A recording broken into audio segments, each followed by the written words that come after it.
and welcome to Roman of the Empire. I'm your host, Roman. Today we are going to talk about the Amazon series, The Man in the High Castle. I've always loved alternate histories, alternate realities, the multiverse.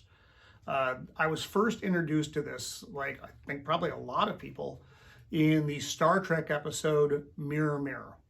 This is the transporter accident. There's a parallel universe. Kirk, Spock, McCoy, Scotty, Uhura get transferred and their counterparts at the same time to each other's universe. Now, in the alternate universe, the Federation isn't the Federation. It's an empire. It's ruled with an iron fist. It's not the benevolent coming together of planets. It is rule, or you get crushed. And that's what I was introduced to, and it was just fascinating. So Marvel has its What If series. That's on Disney Plus right now as well. But the old series of comics, I think, is far better than the cartoons. They're not bad. It just depends on your perspective. And then DC had its Elseworlds line, which a lot of these stories had to do with Batman. It's what if Batman gets the Green Lantern ring, or it's Gotham by Gaslight, where it's Batman versus Jack the Ripper. Kal-El lands in Gotham City instead of in Kansas, and he becomes Super Batman. But they're just really interesting stories. You take a character, or in this case, a world, and you change an event. That event changes everything. In this case, it's 1962. It's 15 years after World War II, and America and her allies have lost the war to the German Reich and the Empire of Japan. The event that changed that one thing was a big thing. Germany developed the bomb first. They dropped it on Washington, D.C., and the war ended very abruptly. Now, the United States is divided into three areas. There's the Japanese Pacific states. It's California, Nevada, Oregon, Washington, Arizona, and New Mexico. The Greater Reich, which is the bulk of the United States up to the Rocky Mountains, and the Neutral Zone, which is the Rocky Mountain states. It's Montana down to the lower half of Texas. So, and they're all very different places. The Japanese Pacific states, capital's in San Francisco. It's governed by the Imperial Army and Navy, and ruled by the police presence, the hard police presence of the Kempeitai, who are kind of like the Japanese Gestapo, is the best way to think of them. And it's populated by a wide variety of different peoples. You have African Americans, you have Jewish people, Hispanic, white folks, and of course the Japanese. Now, everybody who is not Japanese is a lower class. There is definitely a very two-tiered hierarchy. Actually, it's more like a three-tiered, but the Japanese and then everybody else. The Greater Reich, its capital is in Berlin, but New York is the operating city. And again, just like the Pacific states, it's ruled under oppressive military presence and the Gestapo, headed by Oberfuhrer John Smith, and we'll talk about him in just a second. And it's populated, essentially, it's white Americans and Germans, because the Germans did what the Germans did in World War II, except they did it everywhere that they ruled.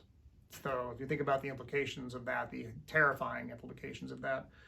And the Germans also have some very significant technological advantages. We mentioned the bomb, which is big. They also have supersonic flight. Weapons-wise, they have all the technological advantages. They are leaps and bounds ahead of everyone else because they were ruthless. That didn't change. It's just they won. The neutral zone, the capital there is in Kansas City, former Colorado. There is no government or law in the neutral zone. It's populated by all races, all peoples. There is no hierarchy there. Basically everybody there is an outlaw. If you're living in the neutral zone, you're living very much Wild West rules. So, who's who in the zoo? We have John Smith, played just so well by Rufus Sewell. His speech pattern is scary. You don't want to be on the wrong side of John Smith. He can also be very charming when he needs to be. So he was a former U.S. Army captain. And after the war, like basically anybody who wanted to survive, they went over to, well, not everybody, many, to the German side of things. And he rose quickly through the ranks. He is now the Obergruppenführer in charge of routing out the American resistance.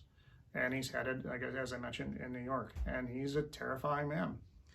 His wife, Helen, is a lot like June Cleaver. Think of it from that perspective.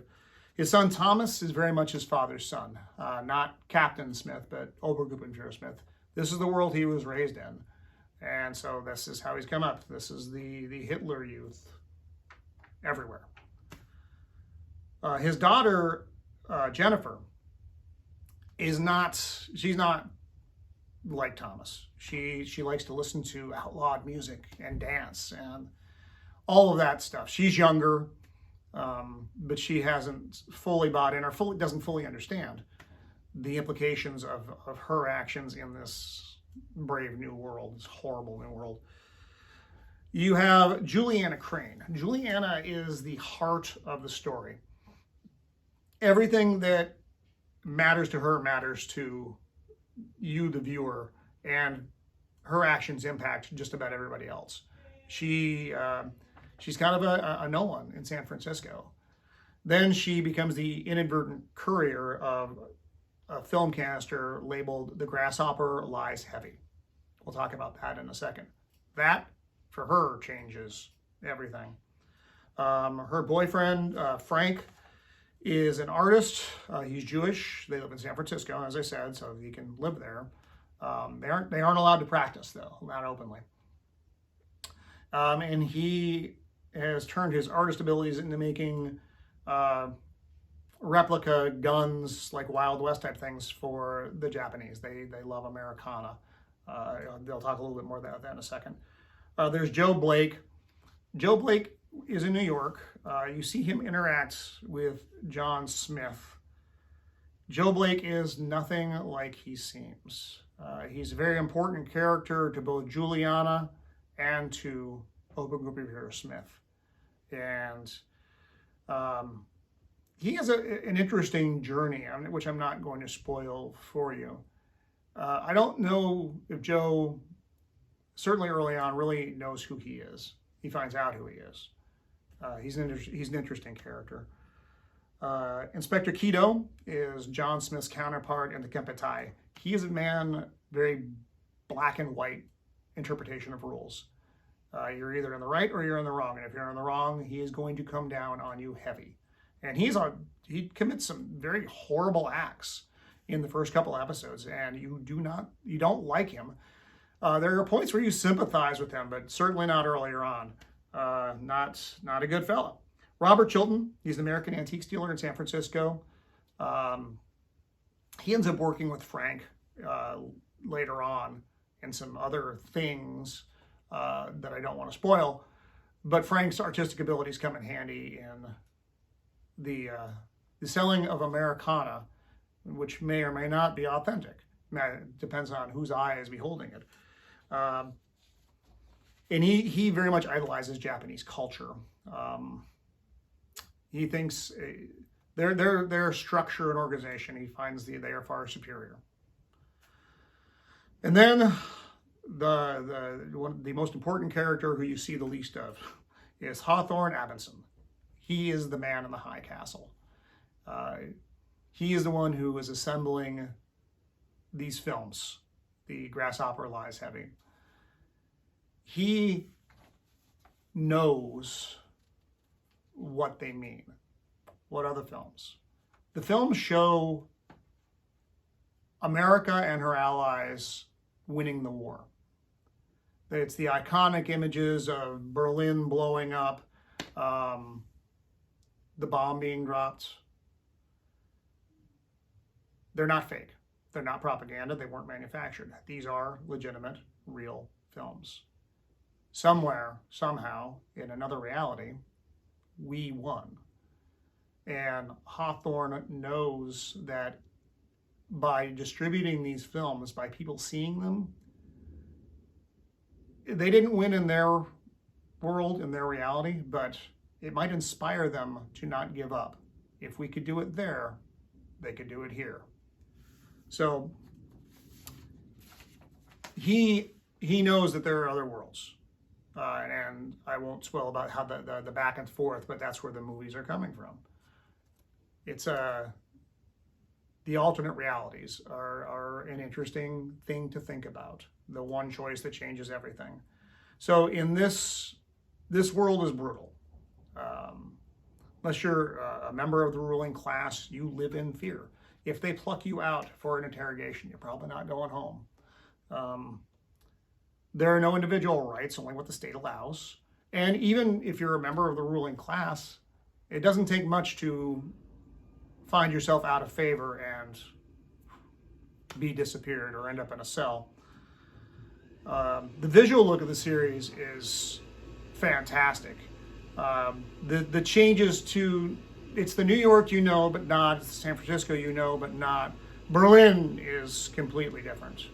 It'd be if the Nazis won the war, they were going to do to Berlin what they were going to do to Berlin and make it opulence and in their version of the empire that they wanted to see. There's espionage. It's the Japanese and the Germans don't trust each other. The Japanese are under the thumb of the Germans, even though they're allies, but the Germans have the bomb. They're the big boy on the block, so they largely call the shots. Betrayal, courage. You get really the best and the worst of humankind. And sometimes it's not a black and white area. There's a lot of gray when you're dealing with this stuff. And you find yourself rooting for unlikely folks in this. And then you catch yourself. But it's interesting. In this world, there's always a worse villain that you don't want to see win. And then where would you want to live in this reality? New York under the Reich or under the Imperial Japanese on the other coast? Neither one likes you. There are advantages to either, I guess, depending. But neither one is a good place. Neither one has freedom. So that's it for now. Check out The Man in the High Castle on Amazon. I think you will enjoy it. It's not a slow burn. It grabs you pretty quick. You have to get through those couple episodes for it to get you going. So again, I am Roman of the Empire, signing off. Be kind.